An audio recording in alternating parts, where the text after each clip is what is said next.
पाकिस्तान में auto sector अब बहुत तेज़ी से बहाली के मरहले में दाखिल हो चुका है। जो साल डेढ़ साल पहले बहुत स्ट्रगल कर रहा था, पाकिस्तान ऑटोमोटिव मैन्युफैक्चरर एसोसिएशन के मुताबिक माली साल 2026 के पहले 7 माह में गाड़ियों की सेल 43% बढ़कर 1,11,377 यूनिट्स तक पहुंच गई है। और पिछले साल इसी अरसे में गाड़ियों की ये सेल 77,000 से कुछ जायद रही थी। जनवरी 2026 में ये फ़रोख्त 23,000 से जायद यूनिट्स रही है, जो पिछले 43 माह की बुलंद तरीन सतह रही है। अब इस इजाफे की सबसे बड़ी वजह स्टेट बैंक की पॉलिसी रेट में कमी है। इंटरेस्ट रेट 22% से कम होकर तकरीबन 10.5% पर आ चुका है और फाइनेंसिंग सस्ती हुई है, जिससे इंस्टॉलमेंट्स में कमी आई है, जिससे मिडिल क्लास के लिए अब गाड़ी खरीदना पहले की निस्बत किसी हद तक आसान हो चुका है। गो कि अभी भी इंटरेस्ट रेट डबल डिजिट में ही मौजूद है। अब बैंक्स ने भी नरम शराइत के साथ कर्ज देना शुरू किया है और इससे कई साल से रुकी हुई मार्केट की डिमांड अब वापस आई है। ट्रक और बसों की सेल में भी 91% का बड़ा इजाफा हुआ है और ये 4,633 यूनिट्स तक पहुंच गई हैं।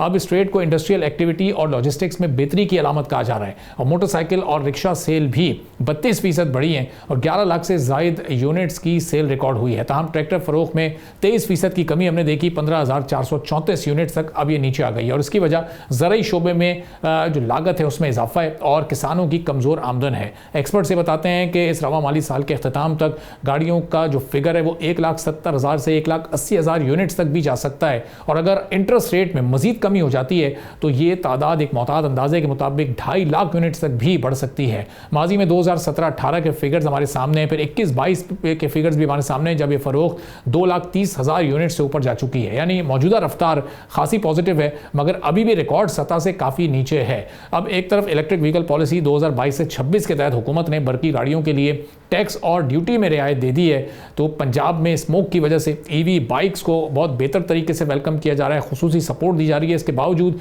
ईवी का हिस्सा अभी भी कुल मार्केट का 1% से भी कम है। अब वजह ये है कि उसकी कीमत ज़्यादा है, मॉडल्स बहुत महदूद हैं, इंपोर्टेड गाड़ियों में कमी देखी गई है क्योंकि हुकूमत ने मकामी असम्बली को तरजीह दी है और इस्तेमाल शुदा गाड़ियों की दरामद में भी एक ख़ास नुमाया कमी आई है और इससे मकामी कंपनीज़ जैसे सुजुकी है, टोयोटा, दीगर ब्रांड्स हैं, उनको फ़ायदा हुआ है। अब अगर तज्जियाती तौर पर देखा जाए तो कम शरह सूद, बेहतर माशी एतमाद और सनती सरगर्मी ने ऑटो सेक्टर को खासा सहारा दिया है। अगर पॉलिसी तसलसल इसी तरह से जारी रहा और ज़राअत को सपोर्ट मिली, अली तवील मुद्दती तरक्की में भी बदल सकती है। लेकिन ये कितना आसान होगा, ये जो 43 माह की हमने एक सतह को एक बार फिर पार होते देखा है, 2018-19 और फिर 21-22 वाली सतह कैसे वापस आएगी, इस पर हम बात करेंगे। मशहूर अली खान साहब ऑटो एक्सपर्ट हैं, फॉर्मर चेयरमैन है Pakistan association of automotive parts and accessories manufacturers के।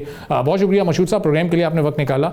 अब ये 1 लाख से जायद यूनिट्स इन 7 माह में सेल हुए हैं, तो ऐसा लग रहा है कि ये साल ख़त्म होते होते हम 1.5 लाख 1,60,000 से जायद यूनिट्स तक पहुंच जाएंगे। तो ये एक बेहतर समत है, बेहतर रिकवरी है मार्केट की। जी, इसमें कोई दूसरी राय नहीं है। सूरत हाल अगर आपने जिस तरह से इंट्रो में दिया है, देखिए आपका 22-23 is not good year for the automotive industry in Pakistan, और 23-24 और 24-25 आपका कुछ इम्प्रूव होना शुरू हुआ।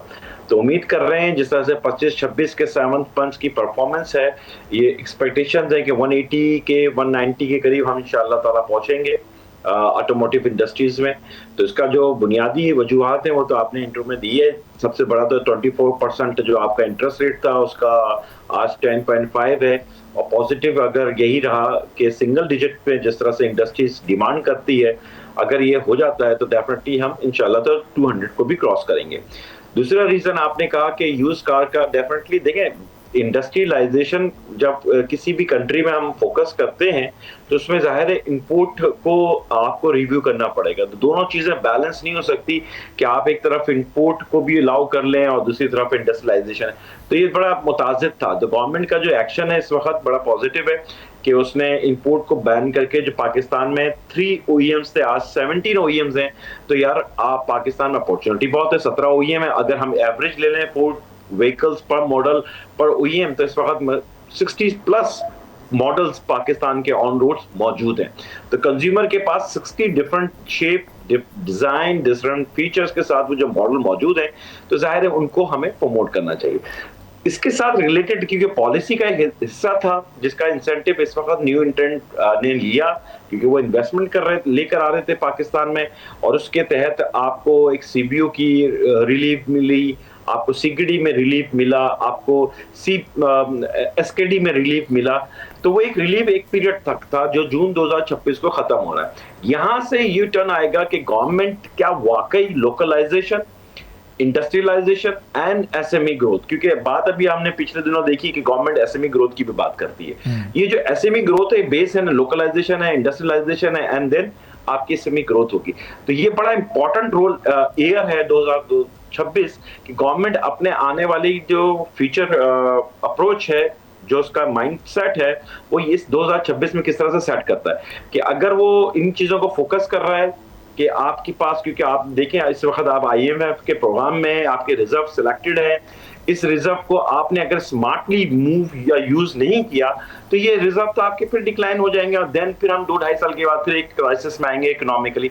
तो उससे बचने के लिए हमें इस वक्त एक पॉलिसी की जरूरत है जो कि लोकलाइजेशन हो, बेस्ड ऑन इंडस्ट्रियलाइजेशन हो, और इस इंडस्ट्रियलाइजेशन के बेसिस पे हम एसएमई को ग्रोथ दे सकें। सब्सक्राइब करें और बेल दबाएं ताकि कोई खबर रह न जाए।